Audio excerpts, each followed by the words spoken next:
Call and response is a musical composition technique that has been used throughout history, and for good reason. It's a really great technique for creating a sense of tension, resolution, interest, and cohesion in music. And in this video, I want to give you a few ways that you can use call and response in your own music on both a micro scale to create melodies and phrases, to a more macro scale to create cohesion within and between sections in your music. And to do this, I'm going to be pulling a few examples from my recent track, Count on You.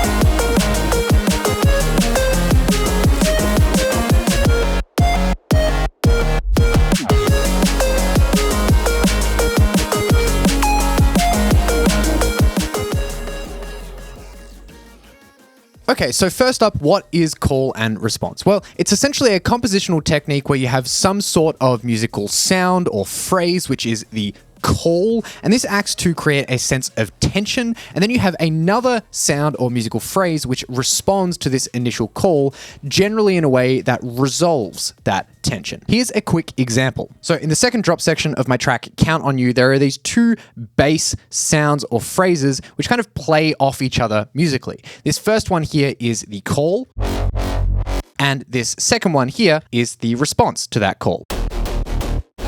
And in this example, the call creates a sense of tension, which is then resolved by that response. And in the context of the track, you can hopefully hear what I mean. Now, this is a really obvious and simple example of call and response. There are two completely different sounds playing two completely different but somewhat related musical patterns, both of which have exactly the same length. But call and response can be so much more than just this simple example. Let's take a look at the entire 8-bar phrase of the bass in this section.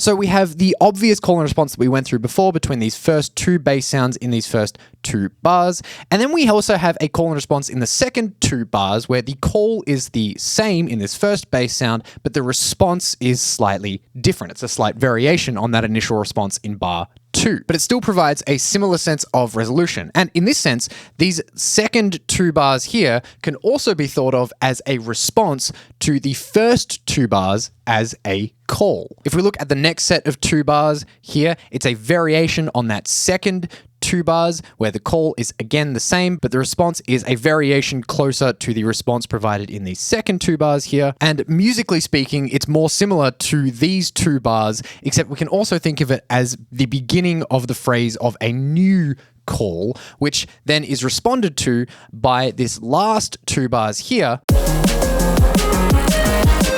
which is not only a response to these two bars before it, but also a response to these 6 bars as a whole, rounding out a 8-bar long call and response phrase. Not only is the bass in these two bars completely different, but as we can hear and see up the top, the main melody also comes in, which creates a completely different vibe, but also a sense of resolution and cohesion.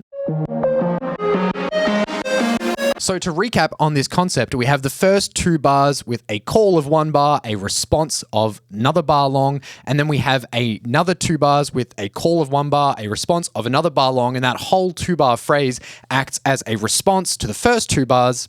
Then we have another 2 bars, which again has that 1 bar call, 1 bar response, and this acts as the setting up of a new call and response phrase. And then we have the last 2 bars here, which acts not only as a response to that bar 5 and 6 call, but also as a response to the first 6 bars as a whole, if we're thinking of them as a call. And thinking about call and response in this more nested structure can not only help you to understand why musical tracks and phrases flow so well, but also give you some tools that you can use in your own tracks and compositions. So let's take a look at another less obvious example of call and response in the main melody line of this track. So here we have the main melody line that's playing during the first drop. And whilst you're taking a listen, I want you to think if you can pick up on the call and response going on here in this melody.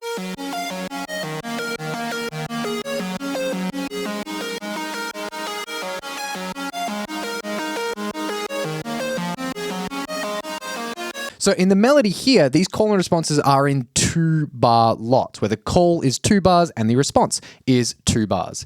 Here we can see these first 2 bars of the melody, which is creating this kind of initial call. And then the second lot of 2 bars is a response to that call. And the next 2 bars is a new call.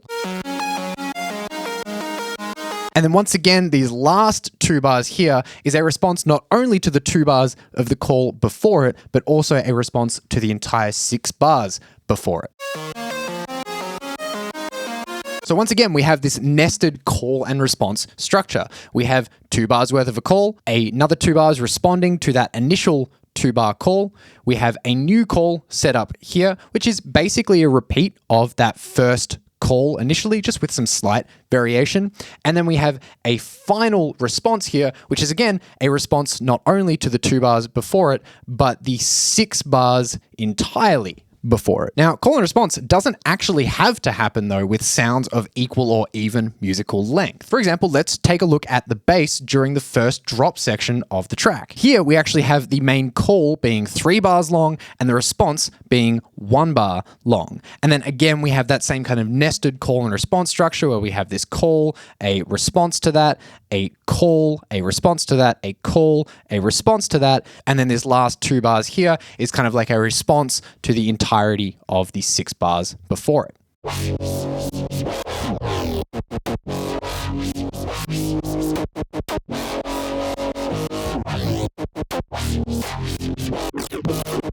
So far we've looked at call and responses just happening within single sounds in single sections of a track. But it's also an interesting way to shift your thinking if you think about call and response as happening between and over sections, multiple sections in a single track. If we think of call and response as about creating a sense of tension and resolution, we can shift our thinking to it being more about just contrast in general. And then we can apply this to sections in our track, like the typical build-up and drop section in electronic music. For example, the build-up section here is designed as a way to create tension leading into the drop.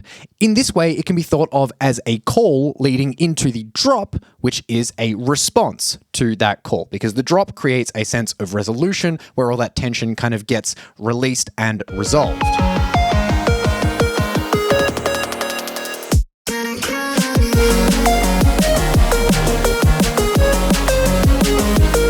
In this track, I've also got 2 contrasting drops. I have this drop A right here and this drop B right here, which we've already gone through the individual elements of, but we can also think about these sections individually as this kind of call being drop A and the response to that call being drop B. And in fact, we can take this concept and apply it to sections across the entire track. And we can think about each section just being a response to the call created by the section before it. If we start to think about music in this way, we can think about it as a conversation between the multiple sections of a track, as well as the sounds both within, between, and across the sections in a track, where each of the sections is a call, the next section is a response, which begins a new call, the next section being a response to that call, which then begins a new call, etc., etc. Now, am I reaching and getting a little bit philosophical here?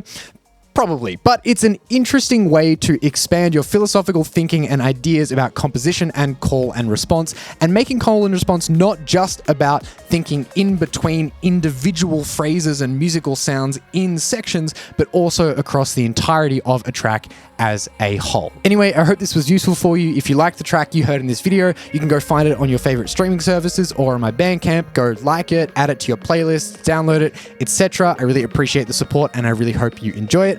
But apart from that, thank you so much for watching. I hope you enjoyed the video. You can check out this video right here to learn some more interesting music theory concepts. If you'd like to support me further, consider buying me a coffee. There'll be a link down below. Aside from that, thank you so much for watching, and I'll see you all in the next video.